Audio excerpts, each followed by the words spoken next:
देखी सुनी और बाँची पुस्तक एक भोजपुरी भाषा। परमेश्वर से शुरुआत।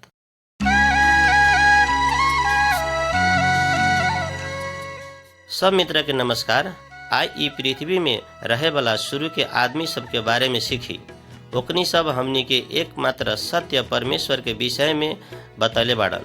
ई सीखे के लागी जब रउआ ई आवाज सुनले बानी तब लाल किताब के पुस्तक एक के पहिल का पन्ना पलटाई।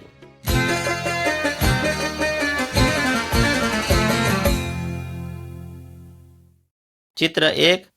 आदम और पशु सब। उत्पत्ति 1 अध्याय के 1 से लेके 2 अध्याय के 14 तक। शुरू में ई पृथ्वी में कौनो चीज न रहे, केवल परमेश्वर मात्र रहे। परमेश्वर एगो मात्र बाड़न, वो आत्मा हवन। हमनी के उनकारा के नाम दे के सकीले। परमेश्वर के साथ में सब शक्ति बाटे, उ सब बात जान सकीले आ सब जगह में बाड़न। परमेश्वर आकाश और पृथ्वी में रहलन, उ सब चीज बनौले बाड़न। परमेश्वर जमीन के माटी से एगो आदमी के बनौलन। आदमी परमेश्वर के चिन्ह सकले, लेकिन अपने परमेश्वर के एगो आत्मा देखम, ओकरा मन और विचार परमेश्वर के जैसन बनाए। परमेश्वर ओकरा के आदम कहलन। परमेश्वर जितना भी प्राणी बनैले बाड़ी उतना सब के नाम आदम रखले बाड़े। परमेश्वर स्वर्ग और स्वर्ग के बनौले बानी। परमेश्वर जितना भी चीज सब बनौलक उ सब बहुत बढ़िया रहे।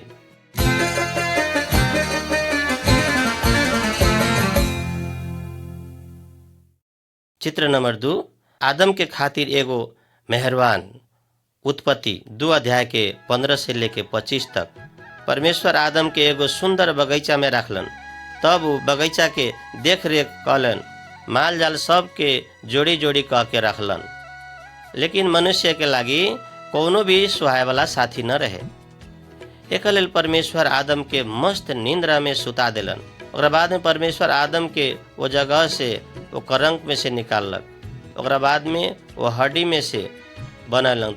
तब परमेश्वर मेहरारू के आदमी के साथी बना के ओकरा लगुन ले गेलन। वो मर्द और मेहरारू नांगे रहे, ओकनी सब लजाइत न रहे। ओकनी सब परमेश्वर संगे साथी जैसन रहे, बातचीत करते रहे। उस सुंदर बगीचा में कोनो प्रकार के दुख, मृत्यु चाहे खराब चीज सब न रहे।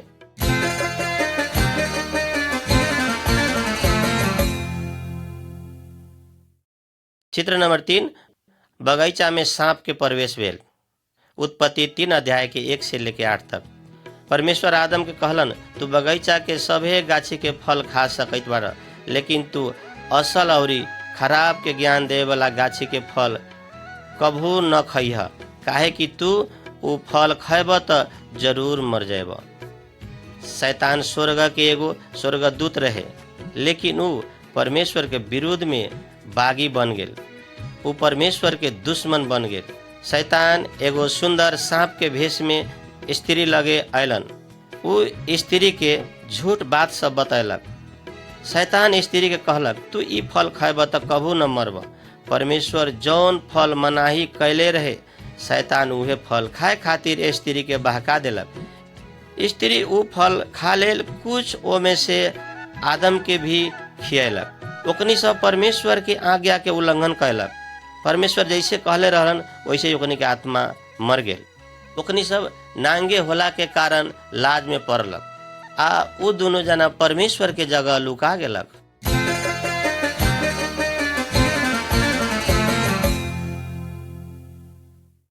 चित्र 4। आदम हवा बगीचा से निकल जाले। उत्पत्ति 3 अध्याय के 14 से लेके 24 तक। परमेश्वर आदम और स्त्री के बगीचा से निकाल देहलक। परमेश्वर आदम से कहलन, तू उ गाछी के फल खायला से तोरा कारण जमीन श्रापित हो गेल बाके। ई धरती में से अन्न उपजे वाला खातिर तोहरा बहुत मेहनत करे के पड़ी, जीवन भर दुख के साथ कमाए के पड़ी। परमेश्वर स्त्री से कहलन, हम तोहरा प्रसव वेदना बहुत ज्यादा बढ़ा देम, तब तू दुख के साथ बच्चा के जन्मेब। तब सांप से परमेश्वर कहलन, तू ऐसे कैले, ई कारण से तू श्रापित भेल गेले। तोरा पेट से घूम फिर करे के पड़ी, सांप आदमी के दुश्मन बन गेलक। आदम अपन घर वाले के नाम हवा राख देलक, काहे कि सब जीवित सके माई उहे बाड़न।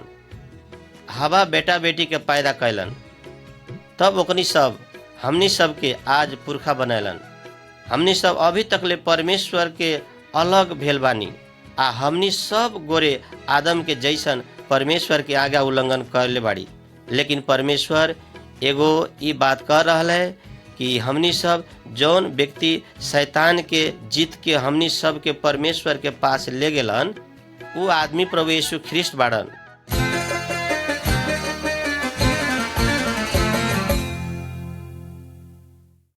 चित्र नंबर 5, नूह और बड़का जहाज। उत्पत्ति 6 अध्याय के 1 से लेके 22 तक।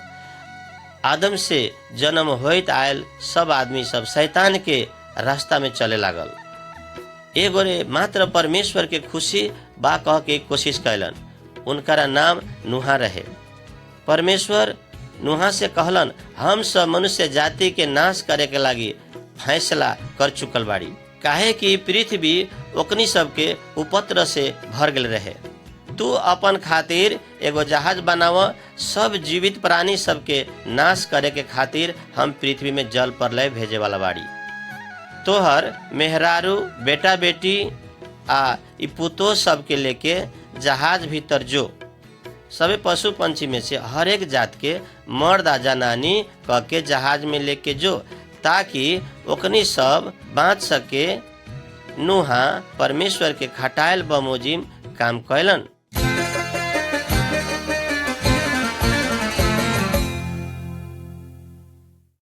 चित्र नंबर 6, जल प्रलय। उत्पत्ति 7 के 1 से लेके 24।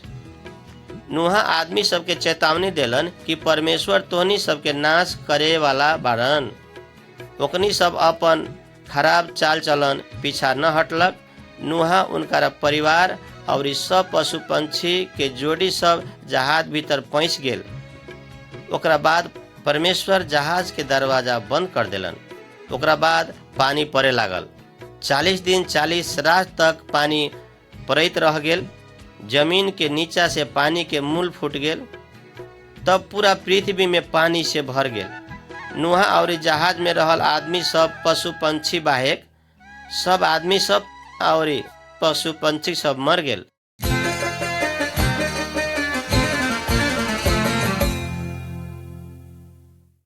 चित्र नंबर 7, पनसोखा और परमेश्वर के प्रतिज्ञा। उत्पत्ति 8 अध्याय के 13 से लेके 22।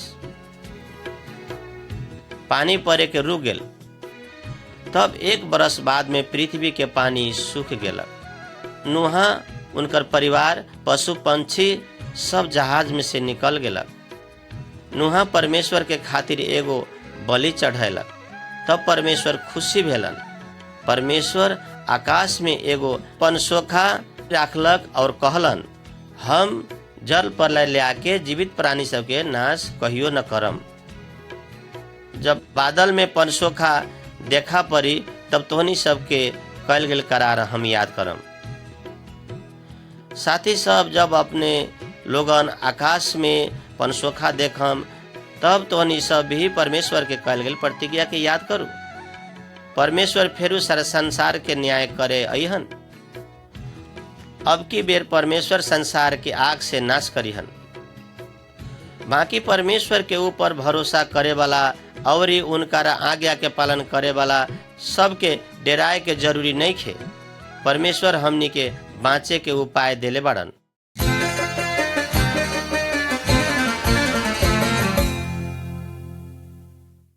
चित्र नंबर 8, बाबेल के धरारा। उत्पत्ति 11 अध्याय के 1 से लेकर 9। नूहा के बेटा सबके बहुत बाल बच्चा भेल। परमेश्वर ओकनी सबके सारा संसार भर के बसोबास करे के कहलन। लेकिन आदमी सब छूटे न चाहलक। ओकनी सब आकाश तक पुगे के लागी बड़का धरारा बनावे के निर्णय कैलक। परमेश्वर ओकनी सबके अनाज्ञाकारिता और घमंड के देखलक। अब ई सब एगो जाति और एक भाषा बोले वाला बाड़े। तब नीचा जाके उतर के ओकनी के भाषा सबके खलबला देवल जाओ। चित्र में रहल आदमी सब देखी ओकनी सब के एक दूसरे का भाषा न समझ सके।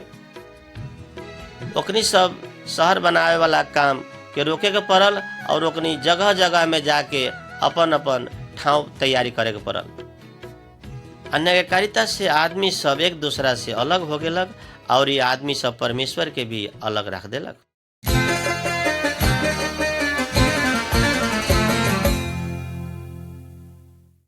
चित्र नंबर 9, अयूब परमेश्वर के आराधना कैलन।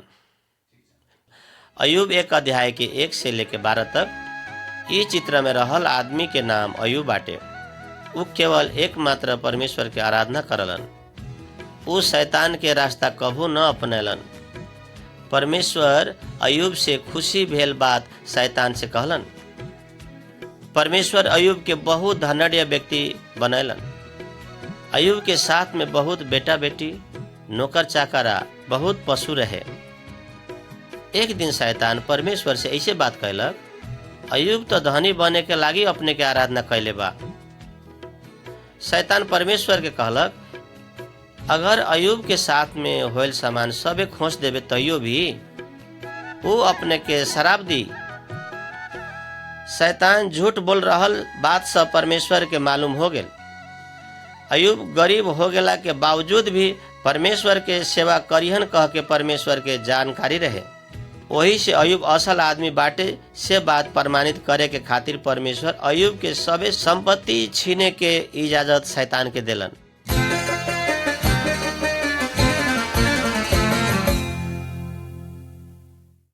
चित्र नंबर 10, अयूब चिंता में। अयूब 1 अध्याय के 13 पद से लेके 22 पद तक। एक दिन अयूब के नौकर सब उनकारा सामने डर लागे वाला खबर लेके अयलक। अयूब के दुश्मन सब उनकर गोरु के गधा के चोरा लेलक, उनकर नौकर सब के मार देलक। ठनका में पड़ के उनकर भेड़ा सब चरवाहा सब मर गेलक। डाकू सब ओकरा सभे ऊँट सब लूट के ले गेल। दोसर का नौकर सब तो और न निमन खबर सब लेके अयलक। आ ऊ कहलक, अपने के बेटा बेटी सब भोज खाई समय में एगो बड़का आंधी तूफान अयलक, तब घर ढल के ओकनी सब के खींच के मार देलक। अयूब ई बात सुन के अपन केस के छिलवा लेलक आ भुइया में पटकुनिए पड़ गेल और हुन कहलन, परम प्रभु ही देलन आ परम प्रभु ही ले गेलन। उनकर नाम धन्य के ह। ई सभे विपत में अयूब परमेश्वर के कभू न सरापलन।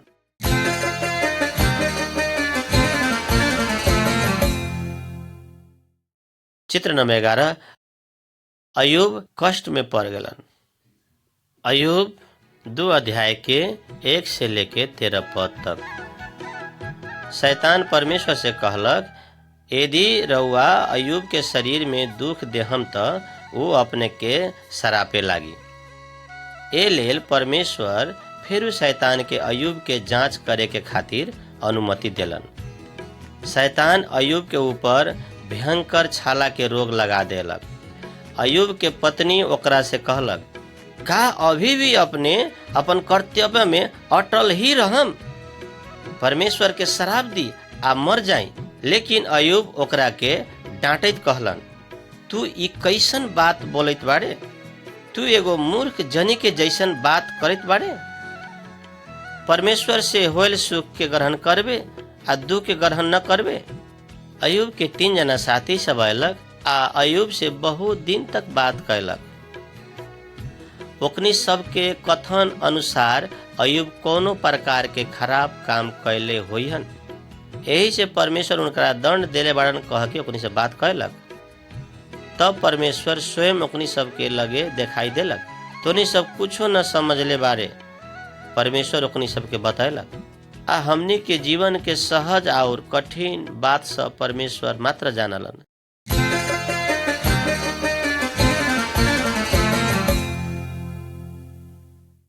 चित्र नंबर 12, अयूब के निमन दिन। अयूब 42 के 1 से लेके 17। परमेश्वर के महानता देखला के बाद में उनकरा में शंका क के प्रश्न पूछला के खातिर अयूब पश्चाताप कैलन। अयूब अपन साथी सबके खातिर भी प्रार्थना कैलन कि परमेश्वर के योजना के बारे में ओकनी सब कुछो न बुझले बा। ओकरा बाद में परमेश्वर अयूब के निगमन क देलक, फिर से धनिक बना देलन। अयूब के साथी सब उनकरा किहन भोज खाए के लागी सौगात देवे के लागी उनकरा किहन अयलक। परमेश्वर फेरू अयूब के 7 गो बेटा देहलन आ 3 जना बहुत निमन बेटी सब देलन। अयूब अपन बेटा सब 4 पुस्ता आ पोता पोती देखे वाला समय तक बाँचलक आ पूरा बूढ़ेस काल में दीर्घायु होके मरलक। प्रिय मित्र, अपने ई जीवन में दुख कष्ट काहे पावै छी कह के परमेश्वर के मालूम बा। याद करी, परमेश्वर हमनी से बहुत प्रेम करलन आ हमनी के खातिर सबसे अच्छा चीज मात्र चाहलन।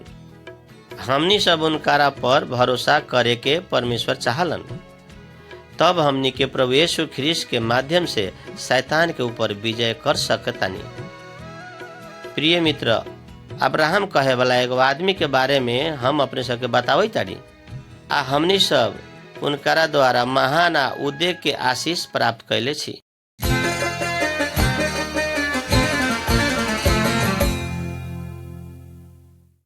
चित्र नंबर 13। अब्राहम अपन घर छोड़लन। उत्पत्ति 12 अध्याय के 1 से लेके 13 अध्याय के 4 तक। एक दिन परमेश्वर अब्राहम के साथ बोलन, तुहर देश और तुहर पिता के घर से तू निकल के हम जौन देश तोरा देखैले छी वहां तू जा। अब्राहम, हम तोरा से एगो बड़का जाति खड़ा करे वाला छी। तोहरे द्वारा पृथ्वी में सब आदमी सब आशीष पाई। अब्राहम परमेश्वर के प्रतिज्ञा के ऊपर विश्वास कैलन आ उनकारा मुताबिक कैलन। वो अपन मेहरारू अपन धन संपत्ति सब लेके चल देलन। वो बहुत दिन तक यात्रा करते रह गेल। अंत में कनान देश में पुगलक। उहवा परमेश्वर अब्राहम से कहलन, हम तोरा संतान के दे वाला देश इहे बा।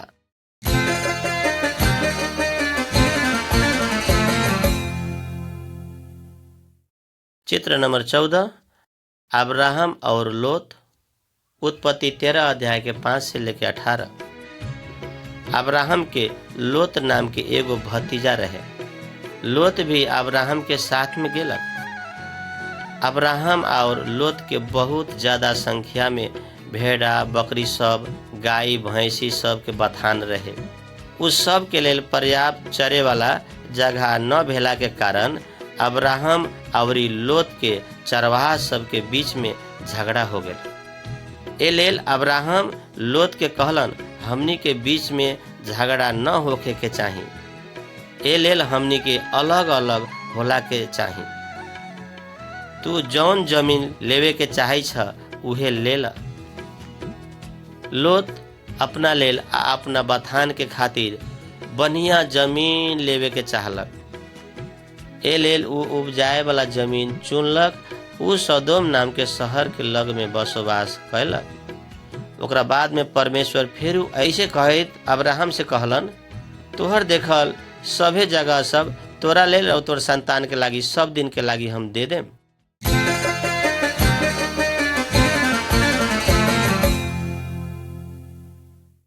चित्र नंबर 15। अब्राहम शांति के राजा से भेंटलन। उत्पत्ति 14 के 1 से लेके 24। सदोम शहर के आदमी सब बहुत ज्यादा दुष्ट रहे। ओकनी सब के शत्रु सब के बीच में लड़ाई भेल। तब सदोम हार गेल आ लोत आ ओकर परिवार के पकड़ के ले गेल।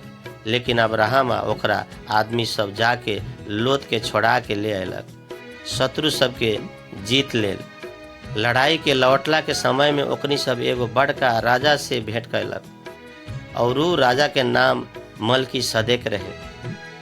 उस सालेम के देश के राजा रहे, जेकर अर्थ है शांति बाटे। मलकी सदेक अब्राहम के खातिर रोटी या दाख मद लेके अयलक। सर्वोच्च परमेश्वर के तरफ से अब्राहम के आशीष मिले। परमेश्वर अपन शत्रु सब के अपने के हाथ में सौंप देलन। अब्राहम शांति के राजा के बहुत उपहार सब देलन। ओकरा के अब्राहम कुछो न देलन। लेकिन लोत मूर्ख भेला के कारण फिर से सदोम में रहे लागल।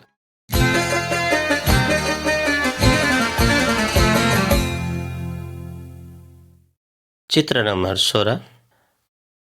अब्राहम तारा के गिनती कैलन। उत्पत्ति 15 अध्याय के 1 से लेके 21।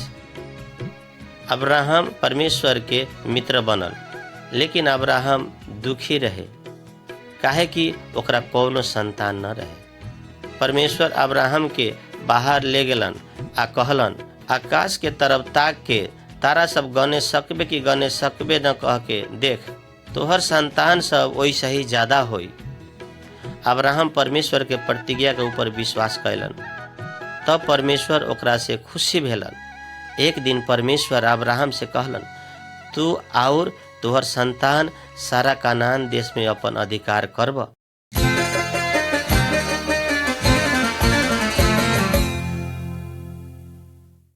चित्र नंबर 17। बालक इस्माइल। उत्पत्ति 16 अध्याय के 1 से लेके 16। बहुत बरस बीत गेल रहे, अब्राहम के मेहरारू सारा अभी तक कोनो संतान पैदा न कैले रहे। तब एक दिन सारा अब्राहम से कहलन, हमर नौकरनी हागार के साथ में जाई, कहीं ओकरा से हमरा खातिर संतान होगी। तब सारा के नौकरनी अब्राहम के द्वारा गर्भवती भेल। ओकरा बाद सारा हागार के प्रति डाह करे लागल।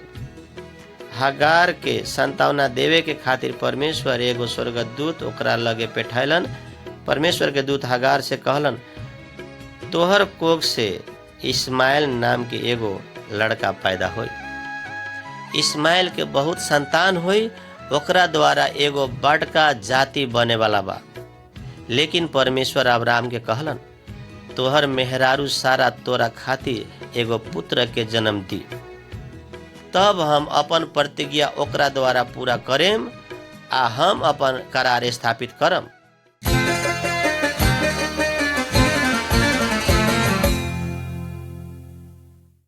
चित्र नंबर 18।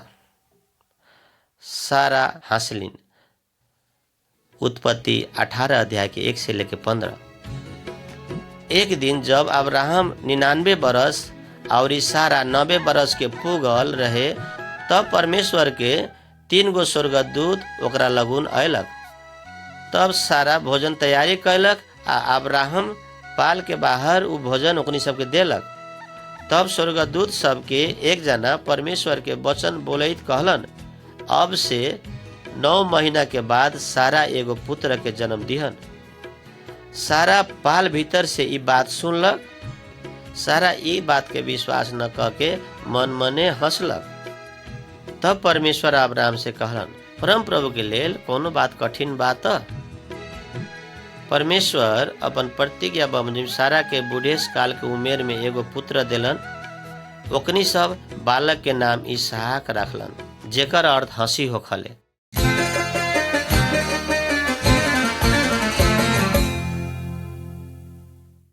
चित्र नंबर 19। सदोम के खातिर अब्राहम के विनती। उत्पत्ति 18 अध्याय के 16 से लेके 19 अध्याय के 29 तक। सदोम के आदमी सब बहुत दुष्ट होला के कारण परमेश्वर सदोम के नाश करे के विचार कैलन। अपन करे वाला काम परमेश्वर अब्राहम से बतलन। अब्राहम लोत के याद करके परमेश्वर से कहलन, का रउआ दुष्ट के साथे धर्मी सबके भी नाश करम? सारा पृथ्वी के न्यायकर्ता उचित न्याय न करम? अब्राहम सदोम के बचावे के खातिर परमेश्वर से विनती कैलन। तब परमेश्वर अब्राहम से कहलन, यदि इस शहर में 10 गो धर्मी व्यक्ति मिली त ओकरा नाश न करम। परमेश्वर के दूत सब सदोम के तरफ गेलक, लेकिन सदोम में धर्मी व्यक्ति लोत मात्र रहे। दूत सब लोत के शहर से भागला के लागी चेतावनी देलक। ओकरा बाद में परमेश्वर स्वर्ग से आग के बरसैलन। सदोम पूर्ण रूप से नाश हो गेल। केवल लोत आ ओकर 2 गो बेटी सब बाँचे गेल।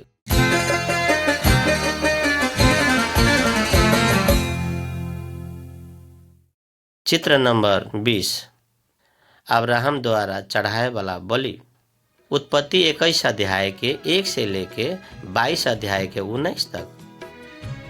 अब्राहम के बेटा इसहाक बढ़ के जवान भेल। तब परमेश्वर अब्राहम के परीक्षा कैलन। परमेश्वर अब्राहम से कहलन, तू तोहर एकमात्र बेटा इसहाक के ले जा के ओकरा हमरा खातिर बलि दे। अब्राहम परमेश्वर के ऊपर इतना ज्यादा विश्वास कैलक कि वो परमेश्वर के आज्ञा पालन कर दिलक। परमेश्वर इसहाक के फिर से जीवित करिहन कह के वो जानते रहे। जब अब्राहम इसहाक के मारेला हाथ उठैलक तब परमेश्वर ओकरा से फिर बोललक, अब्राहम तू लड़का के कुछो न कर, अब हमरा मालूम हो गेल कि तू परमेश्वर के डर मानल, काहे कि तू अपन एकमात्र बेटा के हमरा खातिर रोक के न राखे सकले। ओकरा बाद में अब्राहम एगो भेड़ा झोंकी में फंसल देखलक। अपन बेटा के बदला में ऊ एगो भेड़ा के परमेश्वर के खातिर बलि चढ़ा देलक।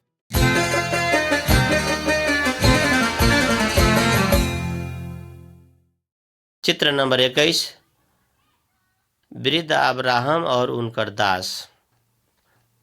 उत्पत्ति 24 अध्याय के 1 से लेके 25 अध्याय के 26 तक। अब्राहम बहुत बूढ़ हो गए रहे, तब वो अपन नौकर के बोलैलक, तू हमरा बेटा के खातिर एगो मेहरारू खोज के ले आओ। अब्राहम इसहाक कनान देश छोड़ के जाए के अथवा दुष्ट कनानी स्त्री सबसे केकरो पत्नी बनावेला न चाहत रहे।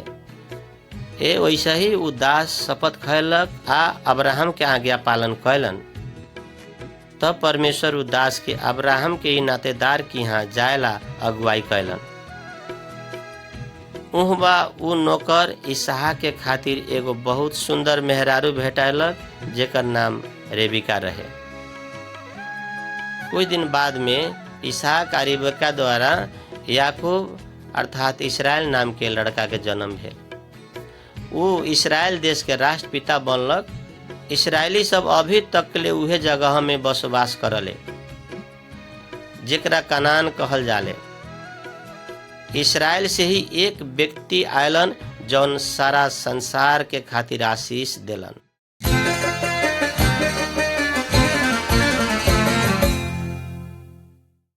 चित्र नंबर 22, यीशु के जन्म। गलाती 4 अध्याय के 4-5, मत्ती 1 अध्याय के 18 से लेके 25। परमेश्वर के वचन सत्य बा, हुन झूठ न बोललन। शैतान के पराजित करे के लागी एक जना के भेजलक।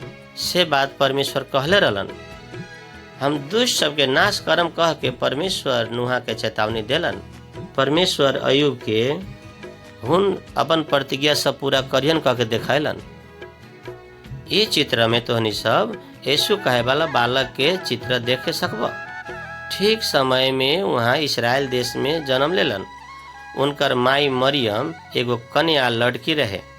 वो अब्राहम तथा इसहाक के वंश के रहे, लेकिन यीशु के पिता एक सत्य परमेश्वर ही रहलन। सारा संसार में आशीष ले आए वाला व्यक्ति यीशु ही बारन, काहे कि उस शैतान के जीत के हमनी सबके परमेश्वर के पास बोला के ले अलन। उनकारा से ही परमेश्वर के प्रतिज्ञा पूरा भेल।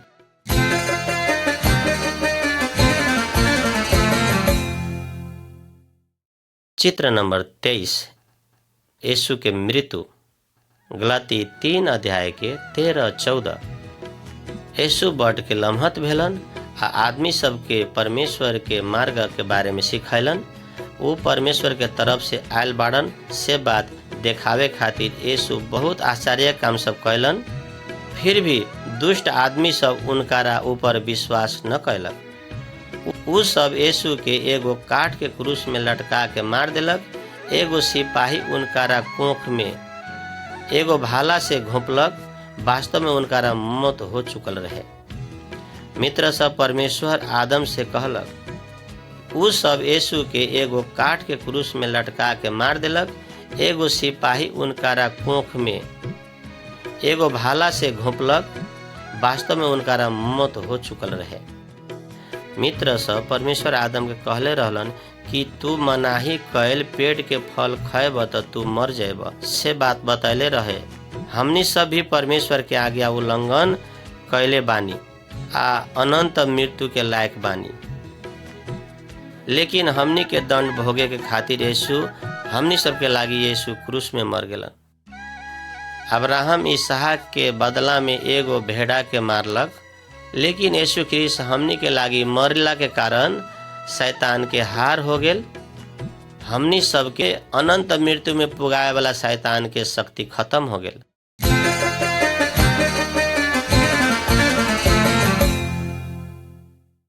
चित्र नंबर 24, यीशु जीवित बारन। यूहन्ना 20 अध्याय के 19 से लेकर 29 पद तक।